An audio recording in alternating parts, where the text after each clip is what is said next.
Jumpa lagi dengan saya di kuliah Apoteker Anton. Ya, di video ini kita akan membicarakan tentang interaksi obat bagian kedua, ya, video kedua dari 5 video. Video ini juga menjadi bagian dari kuliah mata kuliah farmasi klinik di Fakultas Farmasi Universitas Jember. Nah, di video ini kita akan membicarakan tentang mekanisme umum interaksi obat, ya, kemudian dilanjutkan dengan penjelasan tentang mekanisme farmakodinamik. Ada 3 sebenarnya mekanisme yang disebut sebagai yang berantarai interaksi obat, terjadinya interaksi obat.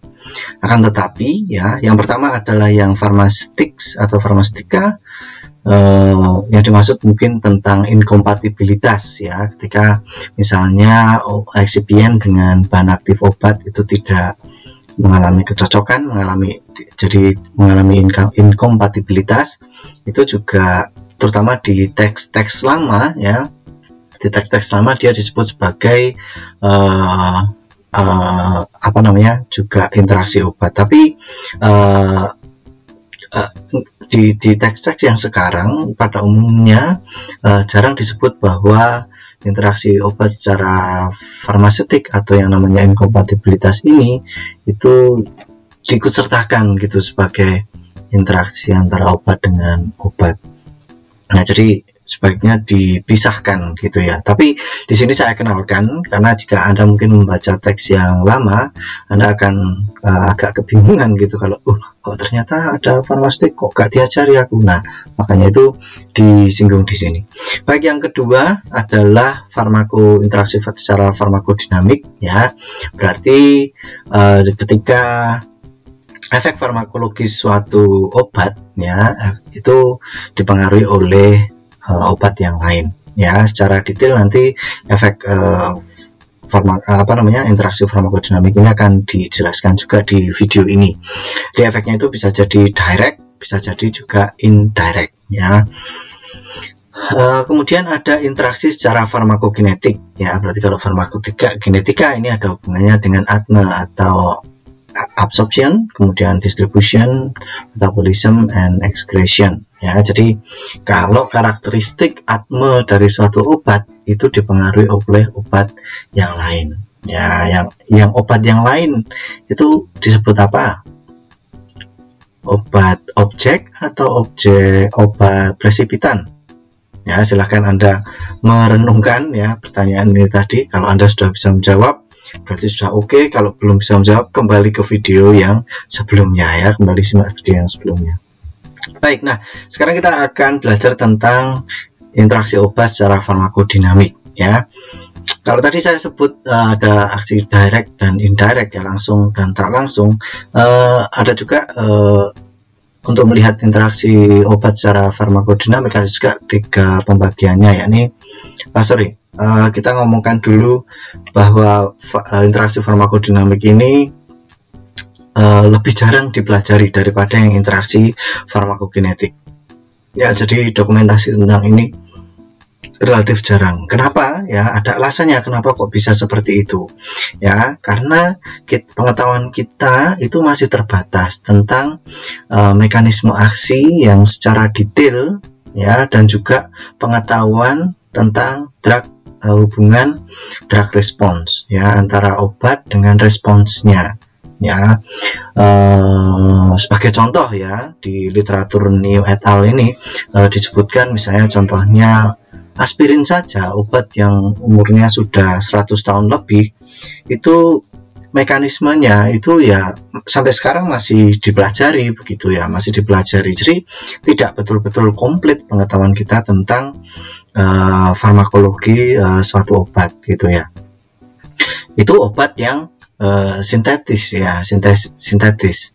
Apalagi kalau kita ngomongkan tentang obat dari bahan alam, wah, itu lebih susah lagi, ya, karena biasanya satu sediaan itu bisa berisi ratusan senyawa gitu, ya, banyak. Atau, ya, kalau saya ngomong ratusan juga saya nggak pernah ngitung, cuman banyak sekali senyawa yang ada di sana. Jadi dokumentasi ini yang pakai obat yang jelas ingredientnya ya bahan aktifnya cuma satu aja susah, apalagi yang banyak gitu. Nah baik, melanjutkan apa yang tadi sudah saya sampaikan, ya, interaksi farmakodinamik biasanya dikategorikan menjadi 3, tapi sebenarnya biasanya satu sama lain itu agak-agak gimana ya, agak abu-abu ya.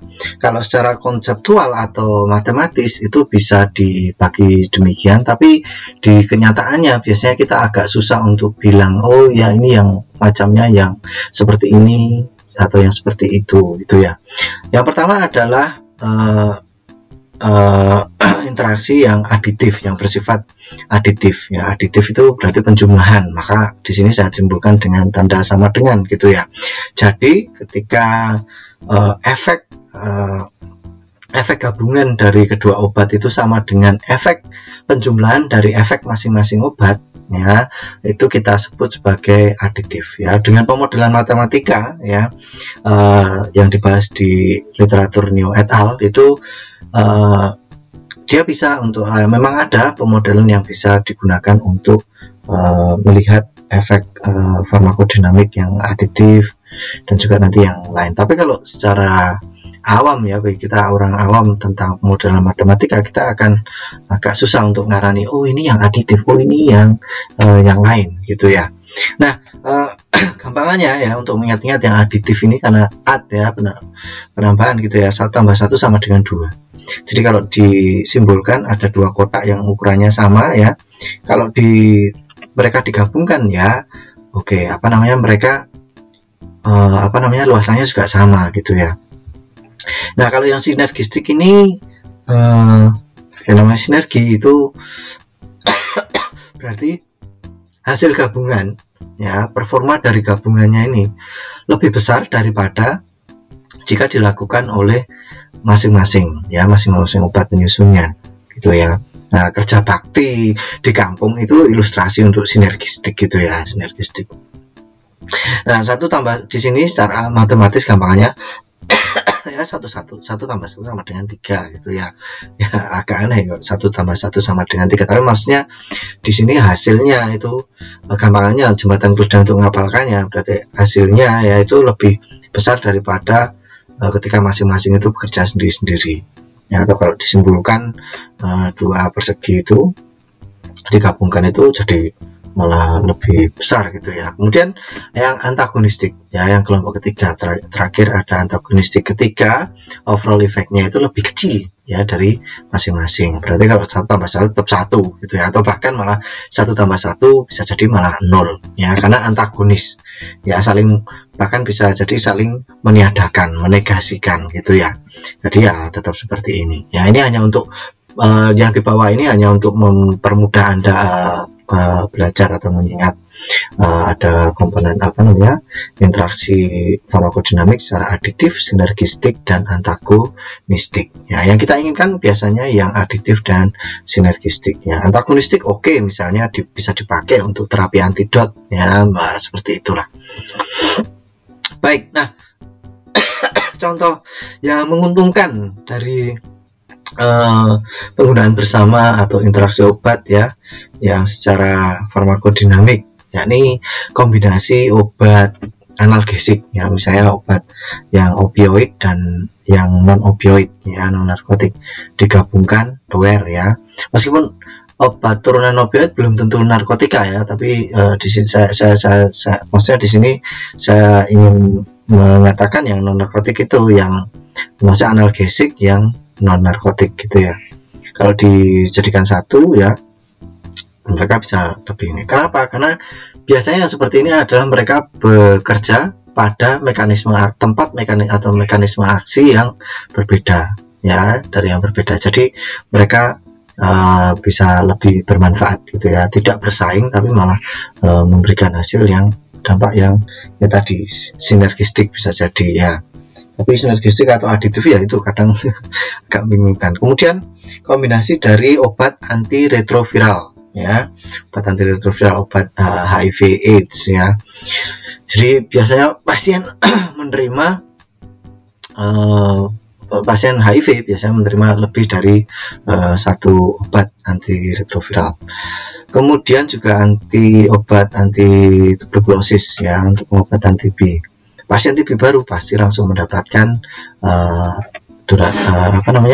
regimen untuk 4 obat ya, yang kadang-kadang kalau zaman dulu obatnya itu terpisah-pisah gitu ya, jadi memang ada 4 macam obat, jadi pasien seakan-akan perlu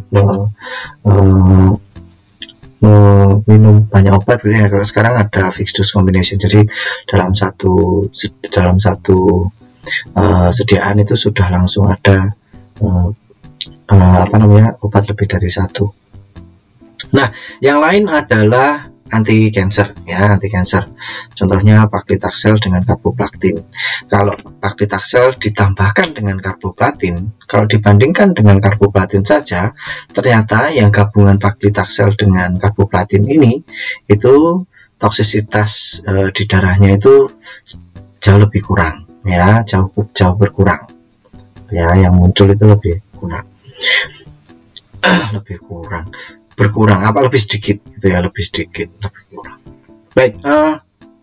Baik, meskipun di sini saya garis bawahi sebagai beneficial outcomes ya, interaksi pharmacodynamic beneficial outcomes, tapi sebenarnya ya, kalau Anda mau ingat-ingat untuk nanti interaksi di video yang lain yang akan kita bicarakan, sebenarnya banyak obat antiretroviral itu yang juga sebenarnya bermasalah di punya potensi berinteraksi dengan obat yang lain. Begitu juga dengan rifampin, atau rifampicin gitu ya, rifampicin. Istilah lainnya rifampin itu rifampicin, atau di tempat kita biasa disebut sebagai rifampicin gitu ya, tapi di literatur Anda bisa menemukan rifampin gitu ya, bukan rifampicin. Hanya sama saja, hanya sinonim. Nah, dia mengalami banyak interaksi dengan banyak. Nah, permasalahannya kadang ya, dan ini memang dikeluhkan ya, ada satu paper yang mencoba mengeluhkan itu, terutama di negara berkembang yang termasuk high burden untuk tuberkulosis. Kita tahu bahwa pengobatan tuberkulosis sendiri bukan tanpa masalah, karena durasinya yang panjang, maka kepatuhan pasien bisa jadi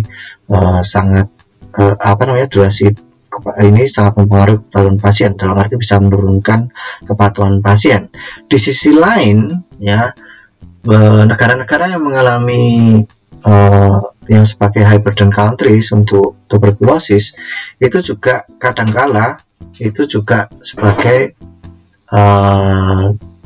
negara yang mengalami double burden dari tuberkulosis dan HIV atau HIV ya.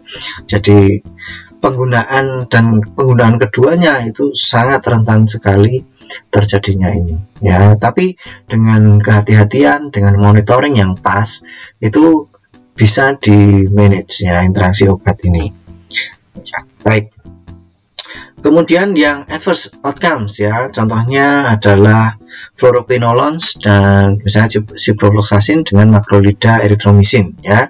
Ini bisa menyebabkan perpanjangan interval QT, atau istilahnya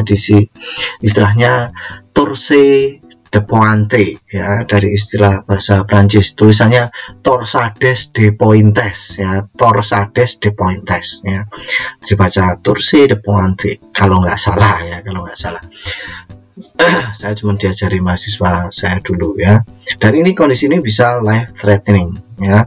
Yang kedua, misalnya contoh lagi ACE inhibitors ya, contohnya captopril dengan potassium sparing diuretics bisa menyebabkan hiperkalemia, yakni ketika jumlah kalium di dalam darah lebih dari 5 mmol per liter, dan ini bisa berakibat fatal. Nah, sebenarnya contoh yang ada di sini itu contoh yang sebenarnya kurang tepat ya, kalau menurut salah satu ahli di bidang interaksi obat ya, yang namanya Pak Hansten ya, Pak Hansten.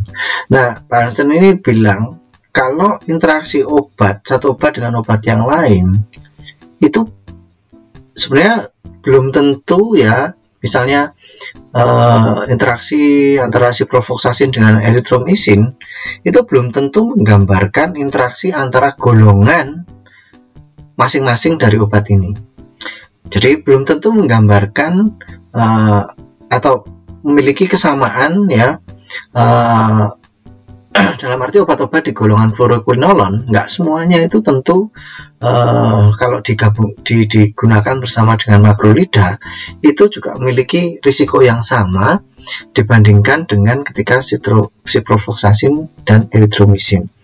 Jadi kata Pak Anton nggak tepat kalau belajar interaksi obat itu menghafalkan kelas atau golongan obatnya, karena belum tentu obat-obat di golongan yang sama, misalnya di fluoroquinolone, misalnya ciprofloxacin, ofloxacin, dan sasin yang lain itu propertinya sama atau sifatnya sama. Ya, mereka harus dipandang secara berbeda karena jalur farmakokinetiknya bisa jadi berbeda. Ya, jadi sebenarnya kurang tepat ya, tapi memang untuk agar lebih mudah sih kita lebih enak milih golongan obatnya ya, karena bisa kayak merangkum semuanya gitu. Baik, itu tentang interaksi mekanisme interaksi secara umum dan juga secara farmakodinamik.